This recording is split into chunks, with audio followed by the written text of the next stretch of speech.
ओम नमो भगवते वासुदेवाय नमः। सच्चिदानंद स्वरूप भगवान श्री कृष्ण को हम प्रणाम करते हैं, जो जगत की उत्पत्ति, स्थिति और विनाश के हेतु तथा आध्यात्मिक, आधिदैविक और आदि भौतिक तीनों प्रकार के तपों का नाश करने वाले हैं। जिस समय श्री सुखदेव जी का यज्ञोपवीत संस्कार भी नहीं हुआ था तथा लौकिक वैदिक कर्मों के अनुष्ठान का अवसर भी नहीं आया था, तभी उन्हें अकेले ही संन्यास लेने के लिए घर से जाते देखकर उनके पिता व्यास जी विरह से कातर होकर पुकारने लगे, बेटा बेटा तुम कहाँ जा रहे हो। उस समय वृक्षों ने तन्मय होने के कारण सुखदेव जी की ओर से उत्तर दिया था। ऐसे सर्वभूत हृदय स्वरूप श्री सुखदेव मुनि को मैं प्रणाम करता हूँ। एक बार भगवत कथामृत का रसास्वादन करने में कुशल मुनिवर सौनक जी ने नैमिषारण्य क्षेत्र में विराजमान महामति सूत जी को नमस्कार करके उनसे पूछा। सौनक जी बोले, सूत जी, आपका ज्ञान अज्ञान अंधकार को नष्ट करने के लिए करोड़ों सूर्यों के समान है। आप हमारे कानों के लिए रसायन अमृत स्वरूप सार गर्भित कथा कहिए। भक्ति, ज्ञान और वैराग्य से प्राप्त होने वाले महान विवेक की वृद्धि किस प्रकार होती है तथा वैष्णव लोग किस तरह इस माया मोह से अपना पीछा छुड़ाते हैं। इस घोर कलिकाल में जीव प्रायः आसुरी स्वभाव के हो गए हैं। विविध क्लेशों से आक्रांत इन जीवों को शुद्ध दैवी शक्ति संपन्न बनाने का सर्वश्रेष्ठ उपाय क्या है। सूत जी, आप हमें कोई ऐसा शाश्वत साधन बताइए जो सबसे अधिक कल्याणकारी तथा पवित्र करने वालों से भी पवित्र हो तथा जो भगवान श्री कृष्ण की प्राप्ति करा दे।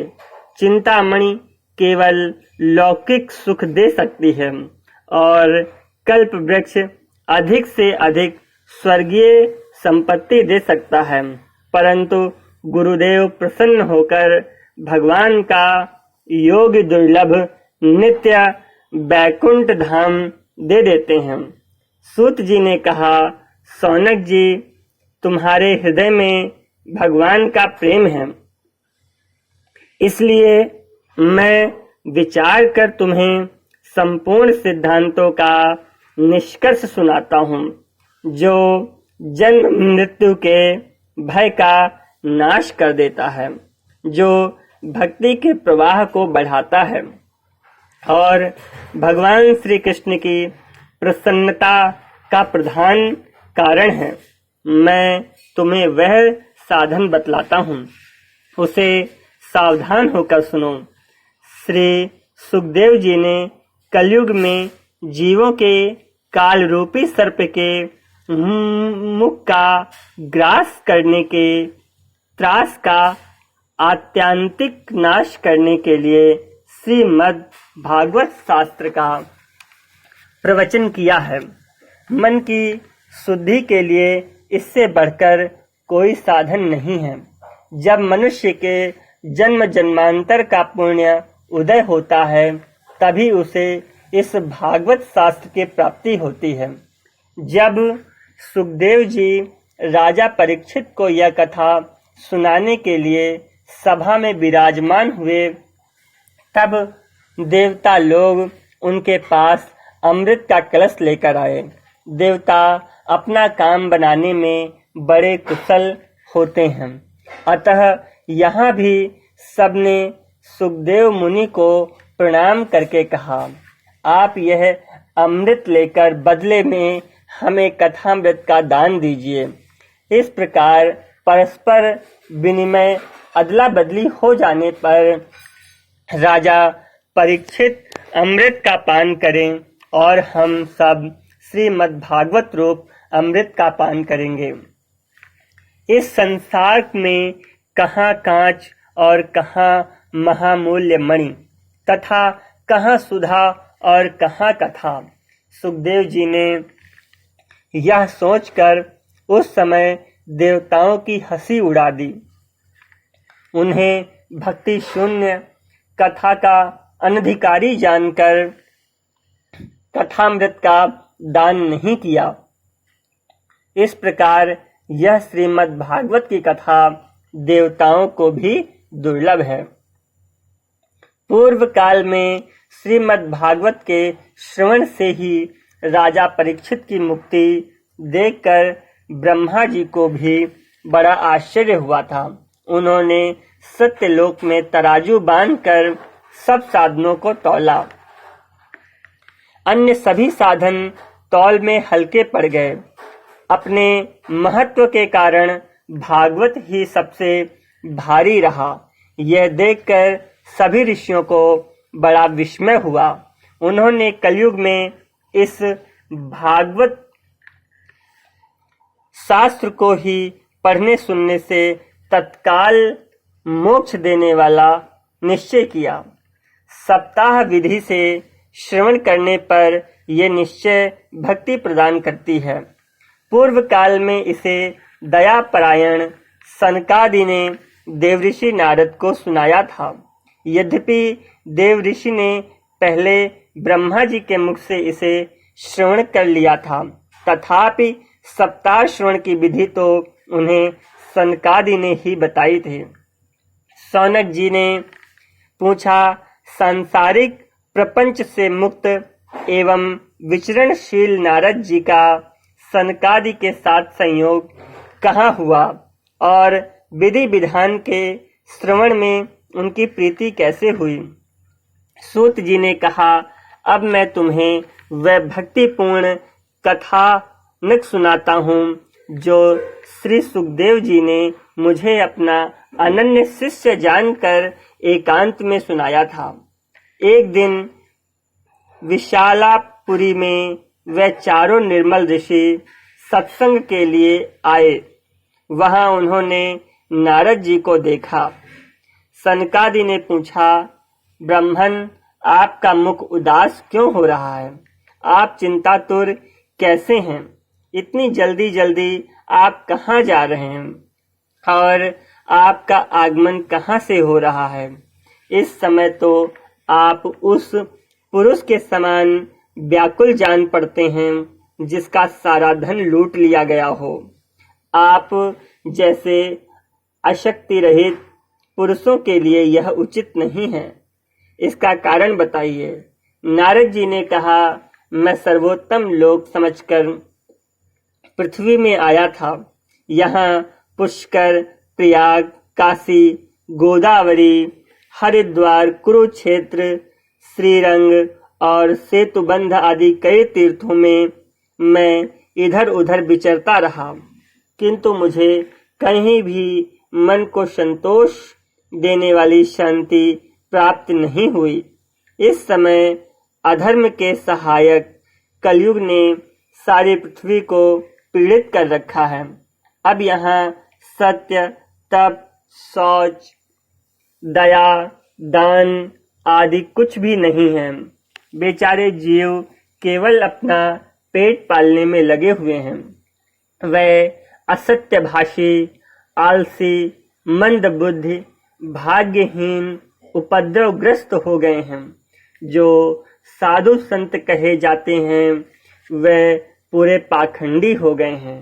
देखने में तो वे विरक्त हैं, किंतु स्त्री, धन आदि सभी का परिग्रह करते हैं। घरों में स्त्रियों का राज्य है। लोभ से लोग कन्या विक्रय करते हैं और स्त्री पुरुष में कलह मची रहती है। महात्माओं के आश्रम, तीर्थ और नदियों पर यवनों का अधिकार हो गया है।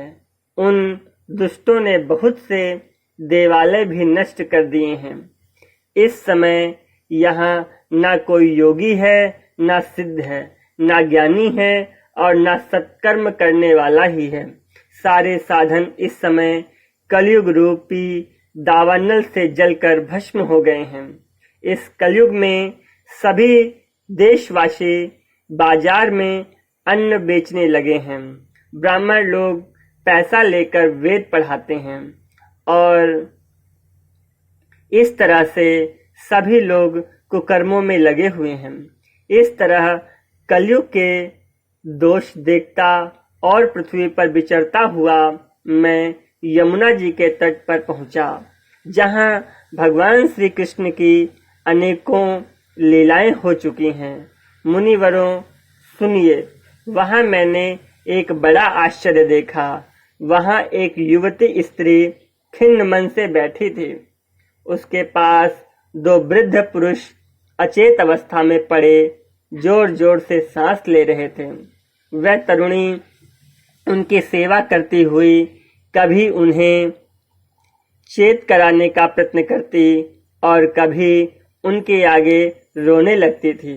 वह अपने शरीर के रक्षक परमात्मा को दसों दिशाओं में देख रही थी। उसके चारों ओर सैकड़ों स्त्रियां उसे पंखा झल रही थीं और बार बार समझाती थी। दूसरे से यह सब चरित्र देखकर मैं कुतूहलवश उसके पास चला गया। मुझे देखकर वह युवती खड़ी हो गई और बड़ी व्याकुल होकर कहने लगी। युवती ने कहा, अजी महात्मा, क्षण भर ठहर जाइए और मेरी चिंता को भी नष्ट कर दीजिए। आपका दर्शन तो संसार के सभी पापों को सर्वथा नष्ट कर देने वाला है। आपके वचनों से मेरे दुख की भी बहुत कुछ शांति हो जाएगी। मनुष्य का जब बड़ा भाग्य उदय होता है तभी आपके दर्शन हुआ करते हैं। नारद जी कहते हैं, तब मैंने उस स्त्री से पूछा, देवी आप कौन हो? ये दोनों पुरुष आपके क्या लगते हैं और आपके पास ये कमल नैनी देवियां कौन हैं? आप हमें विस्तार से अपने दुख का कारण बताओ। युवती ने कहा, मेरा नाम भक्ति है। ये ज्ञान और वैराग्य नाम के मेरे पुत्र हैं। समय के फेर से ही ये ऐसे जर्जर हो गए हैं। ये देवियां गंगा जी आदि नदियां हैं। ये सब मेरी सेवा करने के लिए ही आई हैं। इस प्रकार साक्षात देवियों के द्वारा सेवित होने पर भी मुझे सुख शांति नहीं है। तपोधन, अब ध्यान देकर मेरा वृतांत सुनिए। मेरी कथा वैसे तो प्रसिद्ध है, फिर भी उसे सुनकर आप मुझे शांति प्रदान करें। मैं द्रविड़ देश में उत्पन्न हुई, कर्नाटक में बड़ी, कहीं कहीं महाराष्ट्र में सम्मानित हुई, किंतु गुजरात में मुझको बुढ़ापे ने आ घेरा। वहां घोर कलयुग के प्रभाव से पाखंडियों ने मुझे अंग भंग कर दिया। चिरकाल तक यह अवस्था रहने के कारण मैं अपने पुत्रों के साथ दुर्बल और निस्तेज हो गई। अब जब से मैं वृंदावन आई, तब से पुनः परम सुंदरी स्वरूपवती नवयुवती हो गई हूँ, किंतु सामने पड़े हुए ये दोनों मेरे पुत्र थके मांदे दुखी हो रहे हैं। अब मैं यह स्थान छोड़कर अन्यत्र जाना चाहती हूँ। ये दोनों बूढ़े हो गए हैं, इसी दुख से मैं दुखी हूँ। मैं तरुणी क्यों और ये दोनों मेरे पुत्र बूढ़े क्यों? हम तीनों साथ साथ रहने वाले हैं, फिर यह विपरीतता क्यों? होना तो ये चाहिए था कि माता बूढ़ी हो और पुत्र तरुण हो। इसी से मैं आश्चर्यचकित चित्त से अपनी इस अवस्था पर शोक करती रहती हूँ। आप परम बुद्धिमान एवं योग निधि हैं, इसका क्या कारण हो सकता है, बताइए। नारद जी ने कहा, साध्वी, मैं अपने हृदय में ज्ञान दृष्टि से तुम्हारे संपूर्ण दुख का कारण देखता हूँ। तुम्हें विषाद नहीं करना चाहिए। श्री हरि तुम्हारा कल्याण करेंगे। सूत जी कहते हैं, मुनिवर नारद जी ने एक क्षण में ही उसका कारण जानकर कहा। नारद जी ने कहा, देवी सावधान होकर सुनो, यह दारुण कलयुग है। इसी से इस समय सदाचार, योग मार्ग और तप आदि सभी लुप्त हो गए हैं। लोग सत्ता और दुष्कर्म में लगकर अघासुर बन रहे हैं। संसार में जहाँ देखो वहीं सत्पुरुष दुख से म्लान और दुष्ट सुखी हो रहे हैं। इस समय जिस बुद्धिमान पुरुष का धैर्य बना रहे वही बड़ा ज्ञानी तथा पंडित है। पृथ्वी क्रमशः प्रति वर्ष शेष जी के लिए भार रूप होती जा रही है। अब यह छूने योग्य तो क्या, देखने योग्य भी नहीं रह गई है और ना इसमें कहीं मंगल ही दिखाई देता है। अब किसी को पुत्रों के साथ तुम्हारा दर्शन भी नहीं होता। विषयानुराग के कारण अंधे बने हुए जीवों से उपेक्षित होकर तुम जर्जर हो रही थी। वृंदावन के संयोग से तुम फिर नवीन तरुणी हो गई हो। अतः यह वृंदावन धाम धन्य है, जहाँ भक्ति सर्वत्र नृत्य कर रही है। परंतु तुम्हारे इन दोनों पुत्रों का यहाँ कोई ग्राहक नहीं है, इसलिए इनका बुढ़ापा नहीं छूट रहा है। यहाँ इनको कुछ आत्म सुख, भगवत स्पर्श जनित आनंद की प्राप्ति होने के कारण ये सोते से जान पड़ते हैं। भक्ति ने कहा, राजा परीक्षित ने इस पापी कलयुग को क्यों रहने दिया? इसके आते ही सब वस्तुओं का सार न जाने कहाँ चला गया। करुणा में श्री हरि से भी यह अधर्म कैसे देखा जाता है? हे मुनि, मेरा यह संदेह दूर कीजिए। आपके वचनों से मुझे बड़ी शांति मिली है। नारद जी ने कहा, हे बालिके, यदि तुमने पूछा है तो प्रेम से सुनो। कल्याणी, मैं तुम्हें सब बताऊंगा और तुम्हारा दुख दूर हो जाएगा।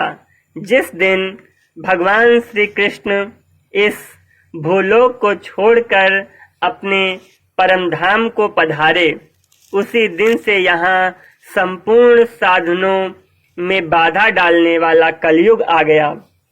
दिग्विजय के समय राजा परीक्षित की दृष्टि पड़ने पर कलयुग दीन के समान उनकी शरण में आया। भ्रमर के समान सारग्राही राजा ने ये निश्चय किया कि इसका वध मुझे नहीं करना चाहिए, क्योंकि जो फल तपस्या, योग एवं समाधि से भी नहीं प्राप्त हो पाता, कलयुग में वही फल श्री हरि कीर्तन से ही भली भांति मिल जाता है। इस प्रकार सारहीन होने पर भी उसे इस एक ही दृष्टि से सारयुक्त देखकर उन्होंने कलयुग में उत्पन्न होने वाले जीवों के सुख के लिए ही इसे रहने दिया था।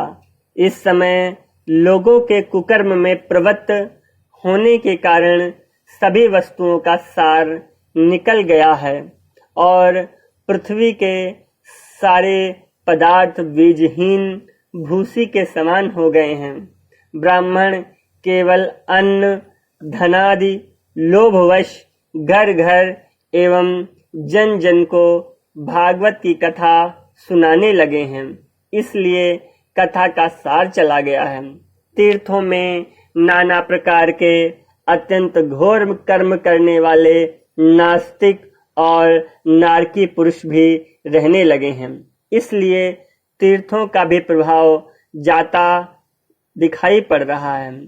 जिनका चित्त निरंतर काम, क्रोध, महान लोभ और तृष्णा से तपता रहता है, वह भी तपस्या का ढोंग करने लगे हैं। इसलिए तप का भी सार समाप्त हो रहा है। मन पर काबू न होने के कारण तथा लोभ, दंभ और पाखंड का आश्रय लेने के कारण एवं शास्त्र का अभ्यास न करने से ध्यान योग का फल मिट गया है। ब्राह्मणों की ये दशा है कि अब वह मुक्ति साधन में सर्वथा अकुशल हो गए हैं। संप्रदायानुसार प्राप्त हुई वैष्णवता भी कहीं देखने में नहीं आती। इस प्रकार जगह जगह सभी वस्तुओं का सार लुप्त हो गया है। यह तो इस युग का स्वभाव ही है। इसमें किसी का दोष नहीं है। इसी से पुंडरीकाक्ष भगवान बहुत समीप रहते हुए भी ये सब सह रहे हैं। सूत जी कहते हैं, सौनक जी, इस प्रकार देवऋषि नारद जी के वचन सुनकर भक्ति को बड़ा आश्चर्य हुआ। फिर उसने जो कुछ कहा उसे सुनिए। भक्ति ने कहा, हे देवऋषि नारद जी, आप धन्य हैं। मेरा बड़ा सौभाग्य था जो आपके दर्शन प्राप्त हुए। संसार में साधुओं का दर्शन ही समस्त सिद्धियों का परम कारण है। आपका केवल एक बार का उपदेश धारण करके कयाधु कुमार प्रहलाद ने माया पर विजय प्राप्त कर ली थी। ध्रुव ने भी आपकी कृपा से ही ध्रुव पद प्राप्त किया था। आप सर्वमंगलमय और साक्षात श्री ब्रह्मा जी के पुत्र हैं। मैं आपको प्रणाम करती हूँ। बोलो श्री कृष्ण भगवान की जय।